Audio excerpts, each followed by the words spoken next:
नमस्कार दोस्तों, स्वागत है आपका हमारे YouTube channel brain understanding show में। तो दोस्तों, यूक्रेन और रूस में चल रहे पिछले एक साल से युद्ध को ख़त्म कराने के लिए चीन ने 12 सूत्रीय कार्यक्रम तैयार किया है, जिसे बीजिंग पीस प्लान भी कहा जा रहा है।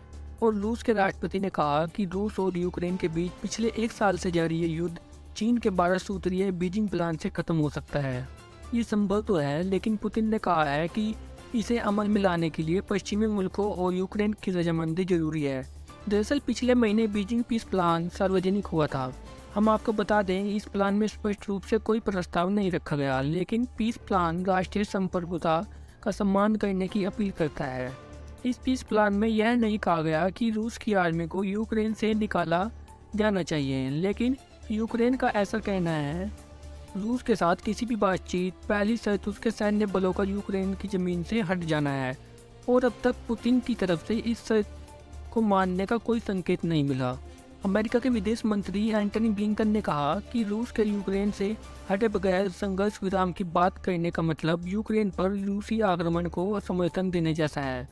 चीन के राष्ट्रपति जिनपिंग के साथ बैठक खत्म होने के बाद पुतिन ने कहा कि युद्ध को खत्म करने के लिए चीनी पीस प्लान के प्रावधानों को अमल में लाया जा सकता है। और जहां तक जिनपिंग और पुतिन के बीच हुई बैठक की बात है, तो दोनों नेताओं ने 2 साझा दस्तावेजों पर सिग्नेचर किए हैं, जिसमें पहले दस्तावेज आर्थिक रोजगार से जुड़ी योजनाओं को विस्तार से बताया गया है और दूसरी दस्तावेज में रूस और चीन के साझेदारी की योजनाओं का जिक्र है। और दोनों में साइबेरिया में एक पाइपलाइन बनाने को तैयार हो गए हैं। और दोनों नेता इस बात पर भी राजी हुए कि किसी भी परिस्थिति में परमाणु युद्ध शुरू नहीं किया जाना चाहिए।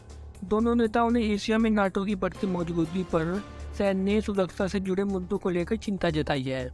शी जिनपिंग जिस वक्त मॉस्को के दौरे पर थे, ठीक उसी वक्त जापान के प्रधानमंत्री फूमियो किशिदा अचानक यूक्रेन पहुंच गए। सेकेंड वर्ल्ड वॉर के बाद से किसी संघर्षरत देश का दौरा करने वाले वह पहले जापानी प्रधानमंत्री हैं।